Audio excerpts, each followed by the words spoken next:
Welcome back. One question based on the induced EMF or induced potential difference.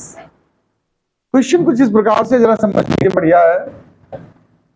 A jet plane is traveling west. देखिए direction ध्यान देना थोड़ा सा. Waste की तरफ जा रहा है, मतलब ईस्ट वेस्ट मोशन हुआ कि नहीं हुआ इसका.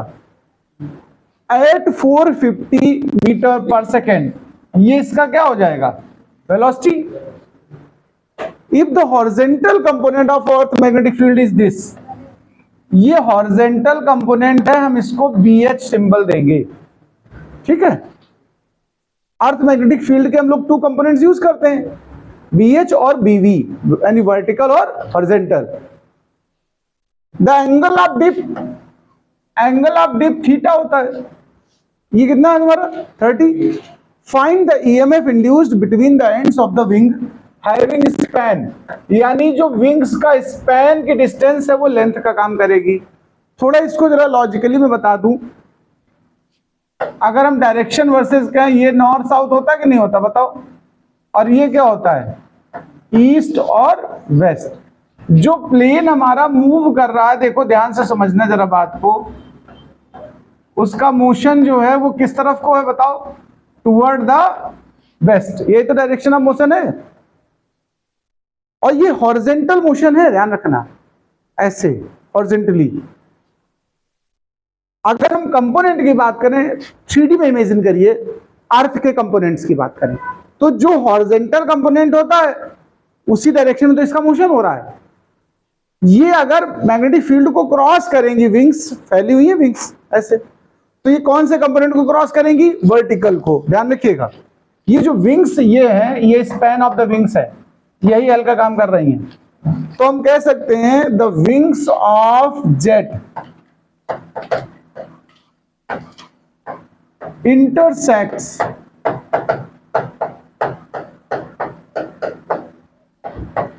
Vertical lines of magnetic field of अर्थ.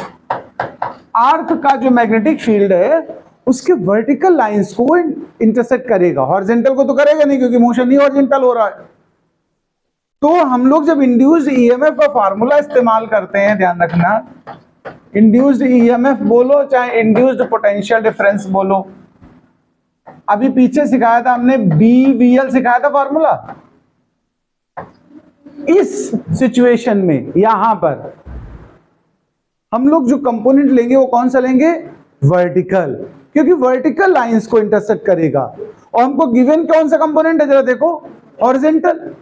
मैंने आपको पीछे जो अर्थ मैग्नेटिक फील्ड वाला चैप्टर था उसमें टॉपिक सिखाया था, एक tan थीटा, किसी को याद हो शायद, वो रेशियो था BV/BH. आप चाहे तो मैग्नेटिज्म में जाएं पीछे, ऐसा कराया मैंने आर्टिकल.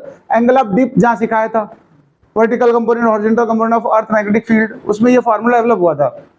तो यहां से अगर हम लोग BV की वैल्यू ऑब्टेन करें तो क्या निकलेगी, BH tan थीटा. यानी जो मैग्नेटिक फील्ड हमें अपने फार्मूले में इस्तेमाल करनी वो ये लगेगी. अब हमारा निकल आएगा आसानी से पोटेंशियल डिफरेंस. देखो BH tan थीटा हो गया, B की प्लेस पे वेलोसिटी हो गई और लेंथ हो गया.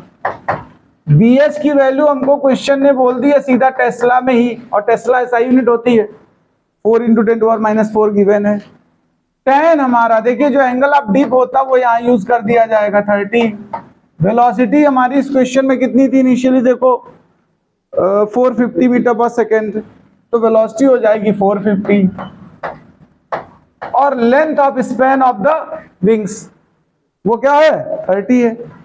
अब आप इस पूरे को, अच्छा और एक लाइन बढ़ा दे रहे, फिर आपके लिए छोड़ दे रहे हैं. इसकी वैल्यू कितनी होती है बताओ, tan 30 की 1/√3, और √3 का आप लोग अपनी तरफ से मल्टीप्लाई डिवाइड कर लो. कोई दिक्कत है बताओ इसमें. ये क्या बन गया, 3 से सीधा सीधा इसको कैंसिल कर लो, 10 हो गया. चलो इसको सिंप्लीफाई करके बताओ, सीधा आंसर लिखेंगे. तो देखिए कैलकुलेशन के बाद आप करीब करीब यहां पहुंचेंगे, राउंड ऑफ कर देंगे तो आंसर हमारा हो जाएगा 3.12 वोल्ट. Note down.